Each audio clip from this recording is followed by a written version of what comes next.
Hey, everybody. I am so excited today. You guys know I've been doing the podcast, Real Estate Her Way, and we've been filming a bunch of segments that you all have seen, but I've not launched the podcast yet because there was only one person that could be my inaugural segment. One person who not only do I love her dearly, but she's truly the authority when it comes to women and real estate. And so you all are seeing this live today. You're seeing that, I'm filming the inaugural Real Estate Her Way. That of course will then go out to the podcast once we launch. But this will be the inaugural Real Estate Her Way. And my guest today is a New York Times best-selling author, the co-founder of the Rich Dad, Poor Dad empire, the leading authority when it comes to financial literacy. She sold over 40 million books. She's partnered with people like the Napoleon Hill Foundation. Unbelievable. She's got 2 new books that have come out in the last couple of years, all around financial literacy and women. Because ladies, it is a different game for women. We are behind the 8 ball. We are behind the curve when it comes to building wealth. There is a $1 million wealth gap in this country at 50 years old. Same education, same job, same earning ability, everything. But women don't move forward when it comes to investing. They tend to hold back. They tend to hold 80 to 90% of their assets, their cash assets. They hold it in the bank because they're afraid to take that step forward. So I am going to bring on Sharon Lechter. Again, she has served 2 U.S. presidents. She's a New York Times best-selling author, but most importantly, my very dear friend, my confidant, somebody that I never make a move without talking to this woman. I did it one time and it was a big mistake. So I learned from that. And there's not a move I make in business and a lot of times in life without discussing it with this woman right here. So without further ado, I'm going to bring Sharon Lechter to the stage. Hello, Sharon. Hello, Lisa. Love you, my dear. So happy to be with you. Were you able to hear that intro that I did? I did. Can't you see I'm blushing? Yeah. I don't know. You look so fabulous. Oh my gosh. How do you feel? There's so many things that I'm going to get. I've got this whole list of things I want to talk to you about. But when people describe you as a living legend, as the OG when it comes to financial literacy, as somebody who has truly built an empire, back when women were not building empires, women were not playing in this space, like you are truly a pioneer. And so I want to take us back because there's a lot of things that people don't know about you. And so I want to take us back to pre-Rich Dad days. And I want you to talk about the books, the talking books. We were at dinner the other night and, my husband did not, and he remembers those books because we used to read them to our kids and they would push the Cinderella button. They'd push the Mickey Mouse button. They would do whatever. And he was like, Sharon? Those were Sharon? And I'm like, those were Sharon. So I want you to start there with our audience. I want you to talk about, and I think that was really your entree into IP and the importance of IP and licensing and things like that. So, and these are things, and talk to us about what year you did this, because you were truly a pioneer. Well, thank you, Lisa. I really appreciate it. The idea of really my entire life is the mantra, why not? Why not solve a problem, serve a need? Why not take that path less traveled? Why not go where no one else has gone? And I remember, and usually when I get mad about something, I start a new company. So I was concerned my kids didn't like to read, their friends didn't like to read. And I said, how can we bring this back to life? And a friend of mine who I knew through the American Cancer Society volunteer work we did had invented the first talking children's book. I have one way up here. I take the time to go pull it down for you, but it's a book that has the sound strips down the side and it makes noise. And it was a time when kids, I know it's hard to imagine dinosaur days. The kids didn't have electronics, right, and they didn't have screens. And it was like we were introducing the first electronic toy for children. We said, parents don't know us. They're not going to trust us. And so I understood and learned the power of association. And so we did deals with little companies like Disney, Warner Brothers, Sesame Street, and even Teenage Mutant Ninja Turtles with Marvel Comics, and allowed us to be instantly trusted because they trusted those brands. And we built this global brand of talking books, which of course ushered in a whole new dynasty of electronics for kids. And it was just so fulfilling because kids loved reading again, because it was fun, it was interactive, it was And true. parents loved reading with their kids. We had so many of those books, and we'd sit with them and we'd read, and we're like, push the button, and they'd push the button. It was like, it was fun, Well, the modality of education, you learn by reading, eyesight, by listening, and by doing. And so those talking books trigger all three learning modalities. And so it really was something that you see re-energize kids and got them involved back in reading. I was so proud of that. It was wonderful. And we started that company in 1987. And we thought we were hot stuff. The first year we had $1 million in sales. Pretty good, right? Well, then we went to 9 to 23, and in our fourth year on way to 52 million in sales, we sold that company. And so that was before the internet. That was before you could. Yes. I mean, so those books, like I'm sure that I was shopping at Walmart back then. So those books. How did you get those books into major retailers? Well, it was the trust of what we were doing, and it was also the opportunity to really tag into excitement of something new. And so when we had Disney, those associations opened all kinds of doors for us, all kinds of retail opportunities. It helped us take it to the next level. It helped us not just with brand validity, but with brand expansion, because those brands, Disney, Warner Brothers, Sesame Street, were accepted worldwide. We ended up with books in Spanish because of that. And that allowed me to learn so much about publishing, so much about distribution, intellectual property licensing, that has served me well throughout every company I've started. And that's the importance of understanding that you may have a strong message, but don't hide yourself. Find a way to expand your message to create maximum impact through the power of association. And wouldn't you say, because your husband Michael is an IP attorney and you're always telling me, have you protected it? Have you done this? Have you done that? So it's not only expanding your message, but it's protecting your message. Yeah. You create your intellectual property, you identify it, you protect it, and then you leverage it. Identify, protect, leverage. And that is the new currency. Intellectual property is the new currency because it levels the playing field, because it's what you create in your mind. You can compete against the big boys when you've created something that provides value and solves a problem or serves a need to the world. So I'm going to go a little off topic a bit. We will come to real estate, but where does AI come in now and intellectual property? I mean, I've seen on social media, I'm like, this person just wrote a book. Are you kidding me? They could hardly get 3 sentences out of their mouth. I mean, it's very obvious what's happening on the planet. We all have chat. Let's be real. So AI is a tricky area, and most people that are out there promising to write a book for you in a week and give you the copyright, it's not correct. A copyright identifies original work. If it's not your original work, you don't get a copyright. And so, yes, AI is here to stay. Use AI for research. Use it to help you identify and structure outlines, content, but make it yours. They provide something with you, massage it and make it yours so that you truly can own the copyright. Very important. AI also takes your content and makes it out in the open market. So you lose control over it. So it's really important for you to understand the essence of what copyright protection is.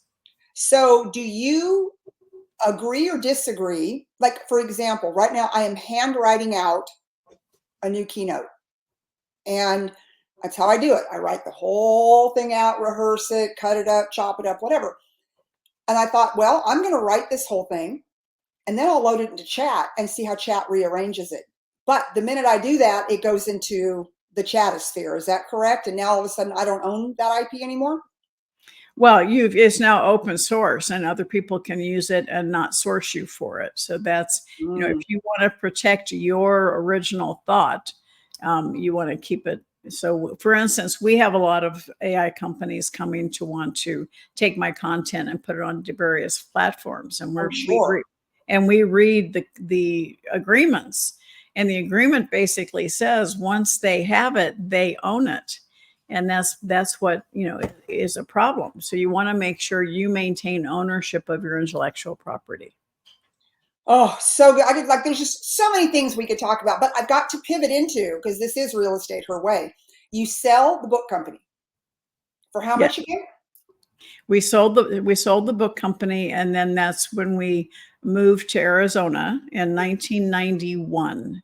Okay. And then our son went off to college that fall and came home at Christmas in credit card debt, December of 1992. And that's when I dedicated the rest of my life to financial literacy, financial education.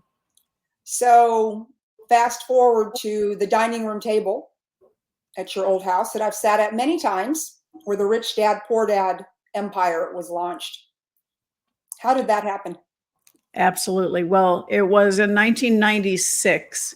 Robert Kiyosaki went to see my husband, and he had this idea for a board game. And Mike, as you said, is a well-known intellectual property attorney. So Robert walks in in flip-flops, Bermuda shorts, and t-shirt, and Mike's in the upper level corner office in his three-piece suit, mahogany. I'm visualizing it too. And so my husband called me that day, and I still remember I'm driving down the road. Back then cell phones were this big and attached to the car. And he says, "I met this guy today that has what you've been looking for." And I'm going. So I tell my audiences, ladies, what would you say to your husband who said, "I met a man today that has what you've been looking for"? And I still remember saying, "Okay, honey, this sounds a little kinky. What are you talking about?" And so I attended the very first beta test for the game Cash Flow. And I loved it. I was the only one who got out of the rat race. And because of my experience in the talking book company, we also did games. I volunteered just as a friend to help Robert commercialize the game. And during that process, he told me he wanted to charge $200 for the game. I go, well, that's pretty pricey. We're talking 96, right? Mm-hmm. And I said, maybe you should write a brochure that explains the philosophy behind the game. And I totally believed in it because it teaches buy, build, and create income producing assets. Wealth comes from assets, not from salary. And so it's not what you do for your paycheck that determines your financial future, it's what you do with your paycheck that determines your financial future. So that's when he asked me to help him write that brochure. And the brochure we wrote together was called Rich Dad, Poor Dad. People don't understand that it was never intended to be a product in its own right. But it took the world by storm, and all of a sudden we said, oh, I guess we should write more than one book. So we said, well, we'll do a trilogy: Rich Dad, Poor Dad, Cash Flow Quadrant, Rich Dad's Guide to Investing. Oh, no, they wanted more. So over our 10-year partnership, we wrote 15 books together. And then I launched another whole series called Rich Dad Advisors that were areas of specific content from experts in their fields. And so it just took the world by storm. We ended up in over 100 countries, over 50 languages, and we built the largest personal finance brand. How does that happen without the internet? I know your story. I know it, but I'm thinking how? You were in Barnes and Noble and probably every bookstore because you had book distributors, right? That were lots of faxes. I'd go to bed at night and I'd wake up and I'd have a stack of faxes because when we first published Rich Dad Poor Dad, we weren't a wholesale, household name. And so I found a way to get through Ingram so that every bookstore had me in a CD that they got each month for new releases. And so we'd do a radio show in Topeka, Kansas, and they'd call their local bookstore and they'd order a Rich Dad. I'd wake up in the morning and I'd have a stack of single book orders on my fax machine. And you had to fulfill them. Yes, yes, yes. And so that's how we built our business, do whatever it takes, one step at a time. And then we got to the point where it couldn't match the demand. So we found a local distributor that would pack and ship for us. And then we got to the point where we knew we had to have more support because we were totally self-funding. And that's when we ended up having every major player, because it was January of 2020, I made the New York Times bestseller list. I made Wall Street, USA Today, Business Week. Yes, in January 2020. And that's when all the major publishers came to us wanting to work with us. And so Mike and I created the very first joint venture, and we changed the publishing industry because we weren't going to give up rights to Rich Dad Poor Dad, but we were joint venturing with Warner Books. And so we worked together, and that type of agreement hadn't been done before. And now a lot of the top celebrities have joint ventures as it relates to publishing. We didn't give up ownership of our copyrights back to intellectual property. And so that allowed us, during that negotiation process, before I finally decided to go with Warner Books, is when we got the call from Oprah. In March of 2020, we were on Oprah. And so luckily, Warner Books agreed to help us print and ship 350,000 copies of Rich Dad Poor Dad even before we had a signed agreement. And so I will forever be grateful to Warner Books. And so we started a relationship with them. And again, over that 10-year period, we wrote 15 books that I believe established the Rich Dad's brand, purple and gold, around the world. So, And if there was one big takeaway from Rich Dad, and I've heard you say it before, what is it? From the series of books, what would be the one thing that you would want people to grab, the one concept from Rich Dad? Financial freedom is only attained at the point when the income from your income producing assets exceed your monthly expenses.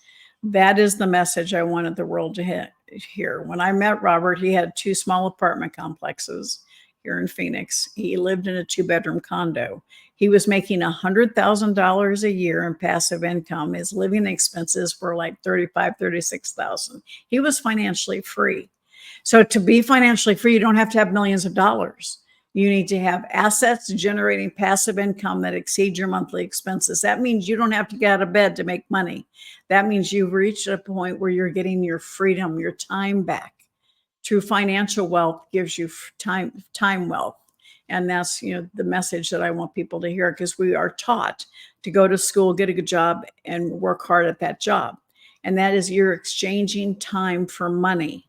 And I want people to wake up and say, invest your time to buy, build, and create income producing assets that give you your time back.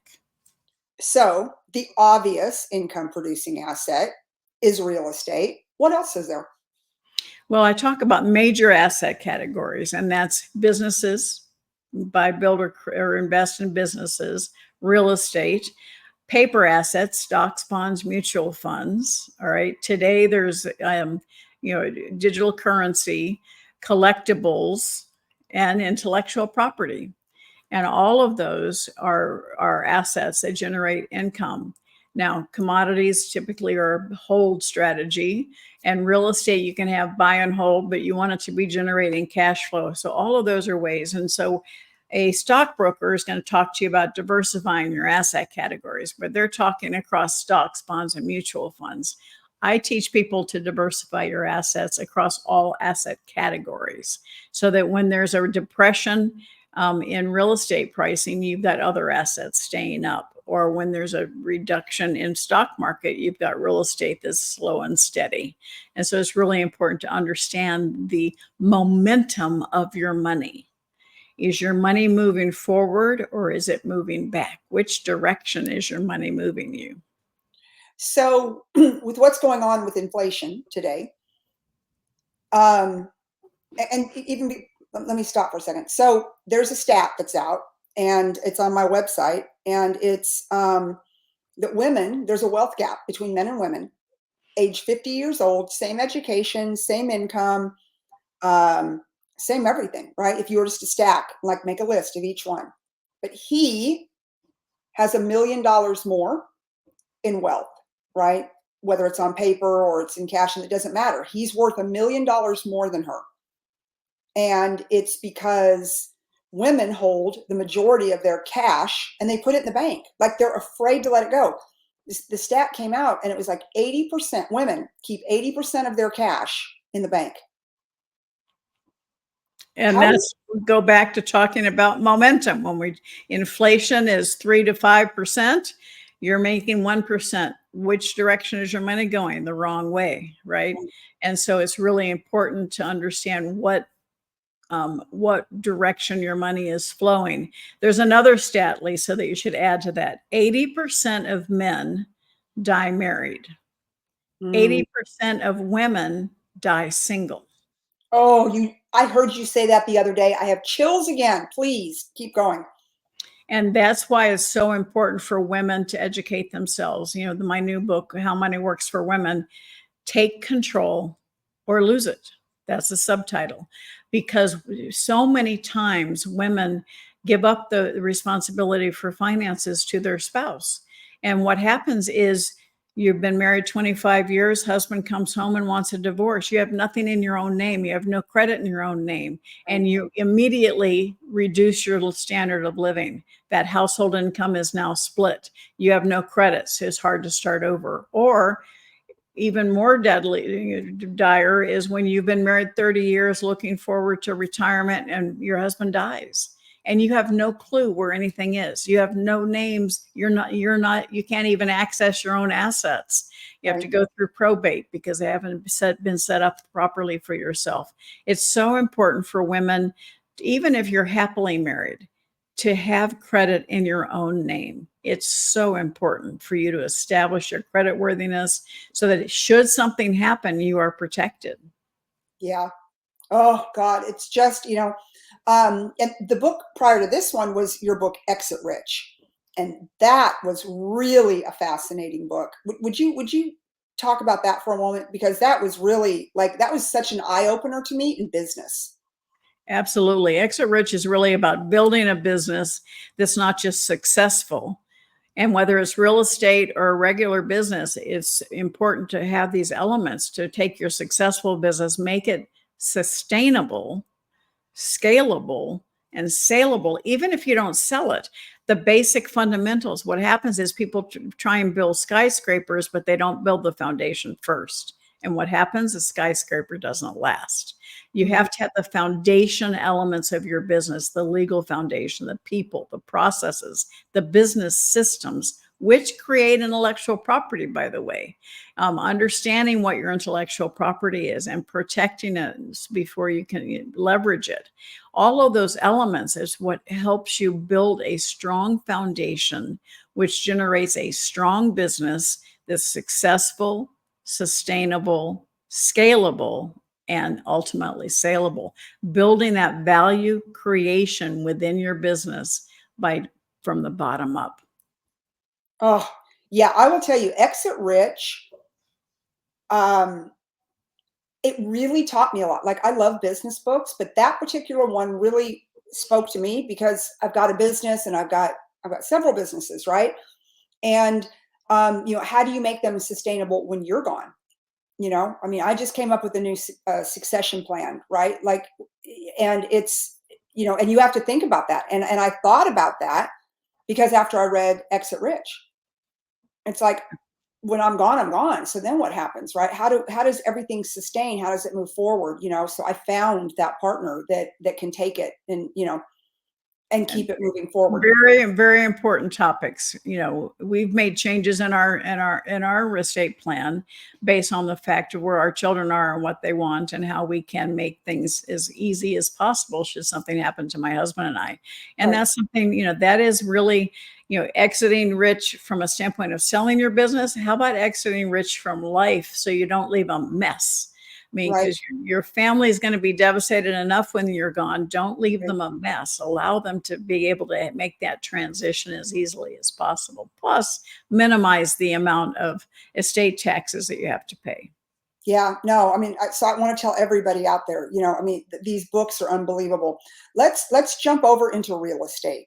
Mhm. Um, what is the best real estate deal that you and Mike have ever done? Like in your mind, you thought, I got it. Oh, that was a good one. Oh, well, I can think of several. Of course. I actually, back in the day of 2005, I think I did a house flip here in Phoenix with my best friend who was an interior designer, and we bought it. We had our partnership. I was the money, she was the ideas and the construction overseer. And we bought a $400,000 property and sold it for 900,000 after putting in 200. So that was Ooh, a pretty nice income. And yeah, again, understanding the market, and you know, fix and flips are not necessarily as productive and as profitable today, but they still exist. And understanding, you know, when to buy. I just literally within the last 6 months just bought a house out of foreclosure, and you know, I bought the house for uh, 875, and the dirt is worth $1 million, so I already have profit in the property. And so I could put $1 million in it and sell it for 5, so I'd end up with a very nice profit. What we're doing, however, is that this is a property that's very close to our home, and our daughter is very excited about it, so they're buying it from us and putting some money into it so that they can have a home. But and an asset. I mean, it's an asset because they will have equity in it when they buy it from us. I bought, you know, I had equity in it the day I bought it, and that's what you want to find. Now, the other thing from a standpoint, we've had commercial properties that have generated huge cash flow to us. So when you ask me what my favorite real estate, it's the next one. All right. Whatever floats my boat, the next real estate deal will probably be just as exciting as the last one, because I believe you make money on your real estate on the buy, not on the sale.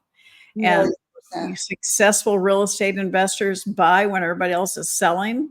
Right now is a great time to be a real estate investor because if the numbers work, it's not the interest rate, it's the numbers. Can you make the numbers work? Cash And flow. Does it cash flow? yeah, Yeah. You know, what do you think about this? Grant Cardone says, never buy a property that doesn't have a positive cash flow. And I it's just completely agree. You know, years ago, 20 years ago, Australia, they were talking about negative gearing, which meant, you know, buying properties that were negative in cash flow. And I'm going, why? Never, never. why And would that you? was because their interest rates were high and they figured they could make it up on tax savings. But no, your real estate investments should be assets. Assets put money in your pocket. All right. I don't ever want a property that I have to rely on the tax savings to make a profit. No, I want my profit regardless of tax, regardless of you know, other depreciation. I want my profits from the cash transactions related to that property. Have you had a bad real estate deal in your many years? I've had one that I held that we didn't make a lot of money on it, but it was still profitable. Um, we had during the 2008, we had a very successful commercial property that we made millions from over the years that we held it with a couple of partners, and had a long-term grade A government tenant that we thought was there forever. And in the middle of the 2008 downturn, the tenant just moved out. And so it was one that we ended up having to short sell the property And so we quote unquote lost on the sale, but we had made millions on holding the property over the years. So I don't look at it as a negative. It didn't feel good. I don't like to lose money because I teach this stuff, but it was one of those things. It was circumstance of the times, and you can check all the boxes and do. We had the top tenant, long term, grade A, government backed, Location. Yeah. and they left. And then we had a bank that was just basically not working with his people. And they took the property and resold it to somebody. It was kind of a shady deal, I think. But regardless, we were more than whole on the property. So that makes me happy. Tell us your life as a Arizona cattle rancher. Well, And people just can't, but like when I tell people I know you and I tell them about you, they're like, there is no way she has done this and that, and that her cows are sexy. I'm like, yes, it's all true. It's all true. well, my husband and I have been married 44 years this year, and he always wanted a survival property. So we were out looking for, looking for 10 acres somewhere where he could build a shack and shoot his guns and nobody would get mad at him. So we were looking. I actually bought a property that wasn't remote enough for him. So we ended up selling that property. But we found this ranch one day and both of us fell in love with it because it's a piece of American history, Arizona history. And it's a lot more than 10 acres, 300 acres plus 45,000 acres of grazing rights of the Tonto National Forest. But we fell in love with the history. And it was definitely remote. It's 26 miles of dirt, totally off the grid, all solar powered, our own well. And we bought it the day we saw it. But immediately I said to Mike, we have to make this an asset. And so overnight we became cattle ranchers, made my father very happy because my parents were both from farming days. And I was the city girl. I wanted nobody to know that I had that background. And he was quite proud before he passed. He knew we got back into the ranching side of things. So in my talks, I'll share a slide of the cattle, and I go, you see cows, I see assets. Yes. Because those mama cows give me babies that generate revenue for us every single year. So, and we built a beautiful lodge that is a property for people to come stay at, do retreats, do business meetings. It is a trophy property, y'all. I've been there many times. It is a trophy property. It is incredible. She's underplaying it. I just want everyone to know that this property is. Well, go to cherrycreeklodge.com. Pictures are louder than words, and you'll see how beautiful it is. Oh, it's like it takes you back in time.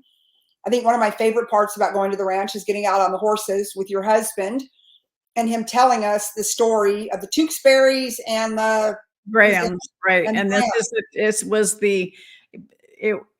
people have heard of the Hatfields and McCoys. It's the most famous family feud in American history. But the deadliest feud was between the Tewksbury's and the Grahams.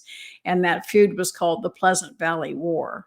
And we bought the John Tewksbury Ranch. So we have grave sites on our property. Yes, they do. Yes. We have a barn from the 1800s that has bullet holes in it. And we found big caliber bullets in the dirt. And it's something that it really has. It is a piece of Arizona history. That war actually kept Arizona from becoming a state for at least 10 years. And so Mike just loves the history. He'll give you his short version is about half an hour long. So. But it's so cool, and he loves it, and he knows it. And TV shows have been, or television stations have been out there. They've done documentaries on it, y'all. This, Cherry Creek Lodge, check it out. It's stunning. I've probably been there 10 times, and it's, there's nothing like it. I'll tell you what. A little piece of heaven. Yeah, and for those of us who believe that we're going to have to live off the grid sooner than later, I've got a one-way ticket and then a helicopter into Phoenix, and then a helicopter over. That's right. I've actually tried to talk Sharon's husband into figuring out how we can condo the ranch. Oh, you definitely have him thinking about that, Lisa. Yes. I know. How do we condo this thing so I can buy a piece? Well, as I said, Mike wanted a survival property. I never thought we'd use it as such, but when COVID hit, we were up there for 3 straight months with our family. So, Yeah. Yeah. It's unbelievable. Um, so what do you want your legacy to be? What is it that not that you're going anywhere anytime soon, but 100 years from now, what do you want people to say about Sharon Lechter? that something I said, did, or wrote about added value to their life. I mean, that's my dad growing up. My dad would ask me each night, Sharon, if you added value to someone's life today. And that philosophy is still with me. He's been gone 17, 18 years, but wouldn't the world be a better place if people focused on adding value to other people's lives? And my Mhm. team came up with a tagline for me that my legacy is a legacy of creating legacies. Mm. I love my mentoring clients, and my greatest joy is seeing somebody who gets to the level of success they deserve, and that I played a part in helping them reach that pinnacle of success. Well, and I'll tell you, I know that people believe that about you because I received a call a couple months ago. I don't know how long it's been now, a month ago, from our friend, my very good friend Elena Cardone, and she said, we're going to honor Sharon with the Lifetime Achievement Award at 10X Ladies. And I said, she's still alive. What are we doing here? Like, what do you mean? Like, it was kind of our big running joke. She's not going anywhere. And, but just looking at a life well lived, I mean, I know you better than most. And, you serve people, you serve your family. I've never heard a person say a cross word about you. You're always there. I call you, if you don't pick up that minute, I'm going to get a call back the minute that you're available. What is it that, if you had to look into your crystal ball and you had to look at the next 25 years, what kind of predictions do you have? The economy? I'm just curious. I think people are curious. Like, I think we're all trying to figure it out right now. You know, what's Well, going on with it's a kids? great question, and I don't have a crystal ball, but I can tell you that you and I cannot control the global economy. We can't even control our country, and most of us can't control our state economy, even though we might try. But we can control our wallets, and that's why it's never been more important for people to focus in on their own well-being, financial well-being, Mhm. because if you can build that foundation of financial freedom, you can weather the storm a lot better than if you are living paycheck to paycheck. And it Right. scares me, Lisa, because right now, credit card debt is an all-time high. Credit card interest rates are at a all-time high. People are going in the wrong direction. They had an interview this morning from Entrepreneur Radio about, the credit card debt and what's wrong with it. Another interview later from the Arizona Republic about Amazon Prime Days coming up and how it's it's an opportunity for people to get even deeper in debt. And so it's really important to understand high emotion is low intelligence. There's a lot of emotion. There's a lot of polarization in the world today. And it's Mhm. so easy to get caught up in that negativity. And Yeah. in fact, that negativity, it destroys our psyche. It destroys our positive attitude. And it's so important to focus on staying positive. Here in America, November is going to be a hugely important month, whatever side you're on, right? Because that polarization is getting stronger, stronger, and stronger. And I worry because I believe our country was based on free people with free speech that offers free markets for free enterprise. And I think all four of those freedoms are at risk right now. And it's important for us to take care of our own house and make sure that we are creating a financial foundation that will help us weather whatever storm comes. Yeah, I know. I mean, we've kind of been on my husband and I, been kind of a buying flurry. We just bought a building in our town. And I'm saying to him, I'm like, well, maybe we don't even move into it. Maybe I just lease the whole thing out because it'll make X. And then we've got another problem. Maybe I'm just going to lease this other one. We can do it for this. And, it's that whole rich dad thing of, you know, if the whole world goes to hell in a handbasket, all of these properties are producing income, producing income, producing income. And to your point, It's so funny. Like, you said credit card debt's higher than it's ever been. Incomes are not going up near as fast as the price of a cheeseburger. But parents are still running through the fast food restaurants, the fast food. And now to go through Taco Bell for a family of 5, I just heard from the other day from a friend of mine, it was $47 for a bunch of bean burritos, tacos, drinks for a family of 5. And then what do? They whip out the credit card, like, right? So we live in this on-demand world. And I know for myself, I'm trying to rail that in and take away that on-demand. Like, do I really need it? How many more Chanel purses do I really need? How many more Louboutin? Like, how many? I did. I stopped myself the other day. I found there was a new person. I was like, I'm not buying it. I know, right? You know me. You know me. And I'm like, I'm not going to buy it. And because the reason is why? When I can go to my closet and shop in my own closet and pull out a purse I haven't used in a year or whatever. And I'm just using that as an example. I think especially with women, because I want you to say again, for anybody who's just tuning in, might have come in the middle of it, the stat about men and women, that 80% of men will die married and 80% of women will die single. And then we live longer. And so yeah, the good news is we tend to live 7 years longer than our husbands. The bad news is we tend to live 7 years longer than our husband, and we don't have control over our finances. So yeah, it's just terrifying. So what advice would you give the girls? Would you say, okay, like, let's say someone says, Sharon, Lisa, I don't have the money to go buy a piece of real estate. I don't have a down payment. I don't have this, whatever. Where's a safe place? Or what's a good thought? Like, if someone can save $50, $100, $500 a month, like, where should they put that money today? That someday they'll have it when they need it. It's never been easier to invest in real estate, Lisa, as you well know. You can buy a single property. You can invest in a REIT, real estate investment trust. There are lots of ways, ETFs you can invest in. You can invest in real estate. The issue is educating yourself and making, high emotion means low intelligence. Yep. High emotion, low intelligence. So take out that form, understand who you're listening to. Well, who are you listening? Whose advice are you listening to? Is it somebody who's been there, done that? Or is it a brother-in-law or sister-in-law that has a hot tip? Make sure you're doing your own due diligence and making the decision that feels good to you, that's right for you. However, just do it. Start investing. If you don't have investments now, start it. And maybe it's a small amount every month, but do it consistently, because it does build over time.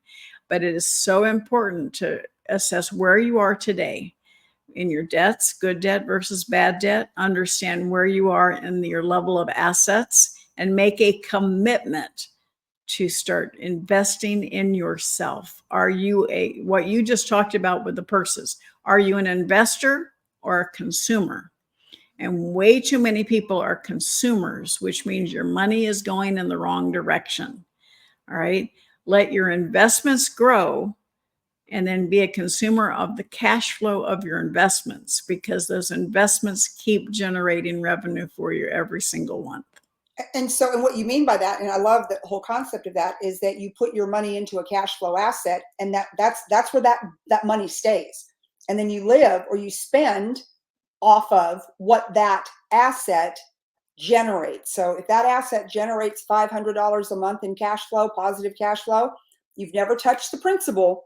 You're living off that 500, because that principal is going to continue to grow. And that is such an important, you teach that, Grant teaches that, like, that is such an important concept, to live off of the cash flow or the income that asset produces, not off of the money that you need to buy that asset. I think that's probably one of the most important things that we could teach our kids, one of the most important things that we can do ourselves. And another thing Grant teaches that I wholeheartedly agree is don't over leverage. When you're getting in that's what happened in 2007, 2008. The world got crazy on debt. And it was easy debt that ended up, when the values of the property went down, people caved. And so make sure when you're investing in real estate that you have good debt that gives you space, that allows you to manage in a fluctuation in the value. Because again, you make your profit when you buy the property, right? Sure. If you buy it and you over leverage it, you're eliminating your profit and elevating your risk. So understand there is good debt, but good debt can turn into bad debt really fast if you've over leveraged your property.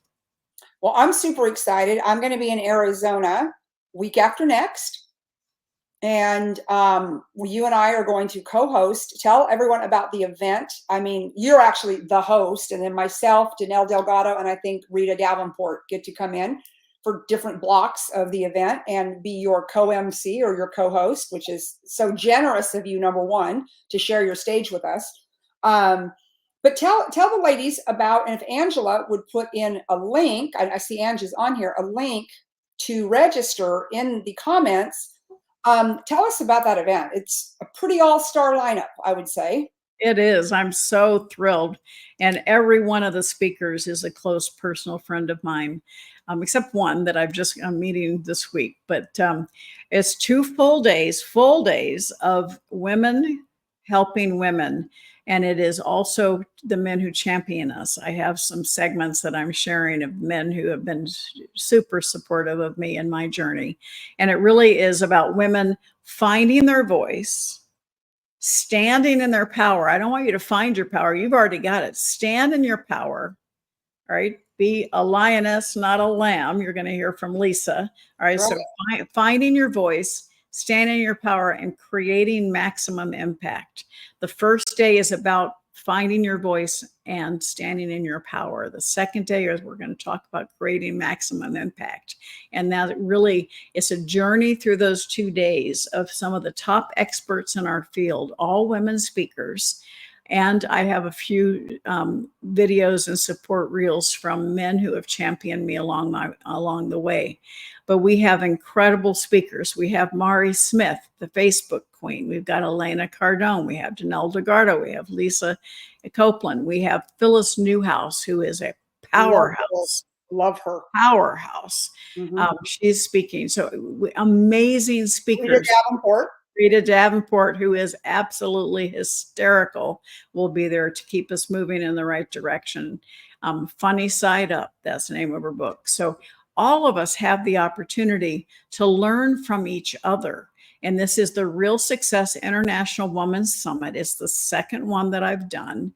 And it is bringing women together to celebrate women, to understand that it is through that power of association. And I'm walking the talk by bringing in speakers that I know that have supported me, that have helped me, that align with me, that can support every one of you finding that next step for you in your level of success. Oh, it's so exciting. I called Sharon last week. I said, I'm coming to Scottsdale, like, because this is a virtual event. I'm like, no, I think I'm going to come to Scottsdale, and you and I are going to do this right from wherever we're going to do it, because you're the boss. And so I always love going to Scottsdale. Probably have a little Prosecco along the way, I think, maybe. No, not us.